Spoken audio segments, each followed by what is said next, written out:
Awal tahun kemarin, LG jadi yang pertama merilis smartphone berlayar 18:9, yaitu LG G6.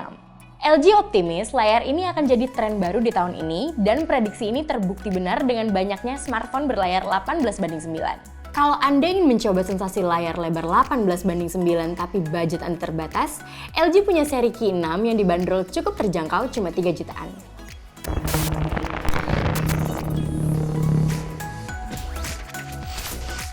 Unit Q6 yang kami coba ini berwarna hitam, terlihat elegan meski membawa bodi plastik di bagian belakang. Sayang sekali, permukaannya yang glossy akan membuat smartphone ini gampang banget terceplok sidik jari. Jadi, memasang case yang disertakan di paket penjualan adalah pilihan yang bijak biar nggak cepet kotor. Dan satu kata yang menurut kami mewakili desain smartphone ini adalah mungil. Yap, saking kecilnya ukuran LG Q6, Anda mungkin nggak akan menyangka bahwa smartphone ini menggunakan layar IPS yang memiliki bentang 5,5 inci Full HD+.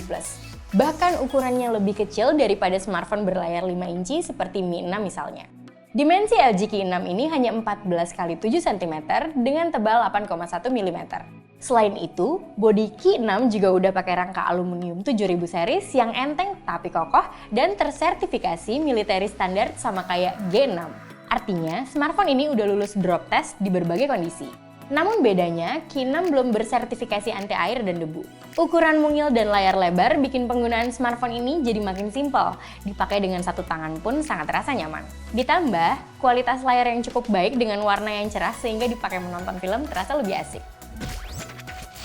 OS yang digunakan adalah Android Nougat 711 dengan kostumisasi LG UX. Performanya dalam menjalankan aplikasi cukup lancar, multitasking juga berjalan dengan baik, dan smartphone ini bisa melakukan split screen alias menjalankan dua aplikasi sekaligus. Ada beberapa fitur unik yang bikin LG UX berbeda dari UI smartphone lain, yaitu menu on-screen navigation yang bisa kita ubah sesuai selera. Misal menggeser posisi tombol back atau menambah tombol lain sampai 5 tombol seperti capture screen dan SIM changer. Selain itu, LG UX membawa banyak aplikasi bawaan seperti LG Smart World buat download banyak tema dan wallpaper. Smart Doctor buat optimalin kerja RAM, Quick Memo Plus buat bikin catatan menggunakan teks atau coretan tangan, dan Capture Plus buat capture screen sekaligus menambahkan coretan atau teks. Ketika menjalankan game atau aplikasi yang cuma support rasio 16:9, untungnya ada tombol buat ubah pengaturan layar agar disesuaikan menjadi rasio 18:9. Konsekuensinya, ketika memaksakan aplikasi atau game jadi rasio 18:9, bakal ada bagian yang terpotong.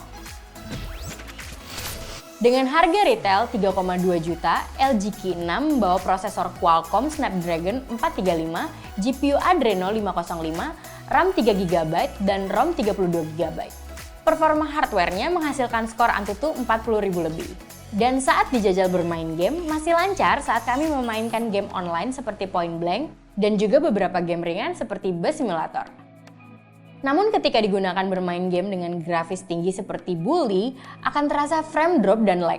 Baterai 3000 mAh yang dibenamkan di LG Q6 cukup awet saat kami uji, bisa mencapai 13 jam dengan pemakaian intensif media sosial, menonton YouTube sekitar 1 jam, serta main game sekitar setengah jam. Saat dicoba memakai aplikasi tes baterai PCMark, LG Q6 mendapatkan hasil 4 jam 19 menit. Nah, ada satu hal menarik dari LG Q6, yakni ketiadaan sensor fingerprint. LG percaya diri dengan mengganti sensor ini menjadi pemindai wajah.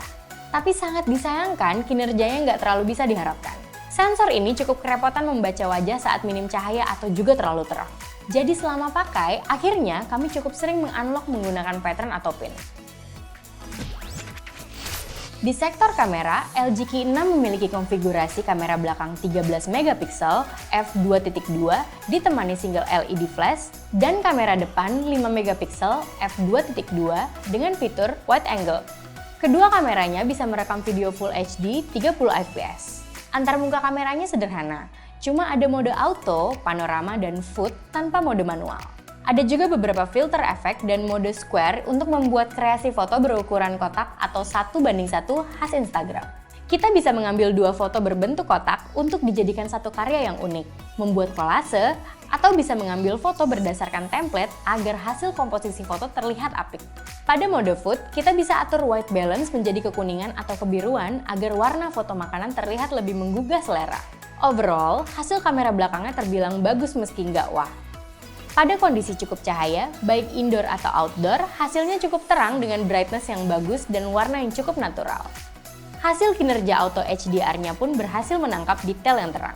Namun sayang, saat memotret pada kondisi kurang cahaya, noise akan menghiasi hasil fotonya dan cukup mengganggu.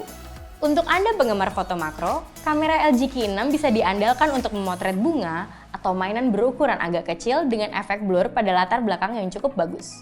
Jarak fokus lensa ke objek bisa mencapai 10 cm, namun belum punya pengaturan fokus manual alias hanya autofocus. Hal berlawanan akan Anda temui di kamera depannya. Resolusi yang cuma 5 megapiksel membuat hasilnya tidak tajam dan cenderung pecah dan tidak detail. Kemampuan wide angle-nya memang membantu buat groovy karena objek yang tertangkap kamera bisa banyak, tapi tetap aja hasilnya kurang memuaskan. Beberapa fitur seperti Beautify dan filter potret tidak cukup membantu meningkatkan hasil foto kamera depan ini. Untuk hasil video, kami cukup senang karena hasilnya tajam dan stabil. Hal ini karena LG Q6 memiliki ACE untuk video stabilization.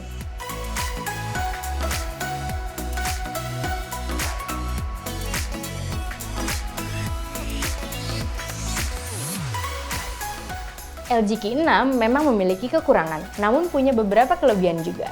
Smartphone ini cocok buat Anda yang bertangan kecil yang mau menikmati layar luas kekinian cukup terjangkau.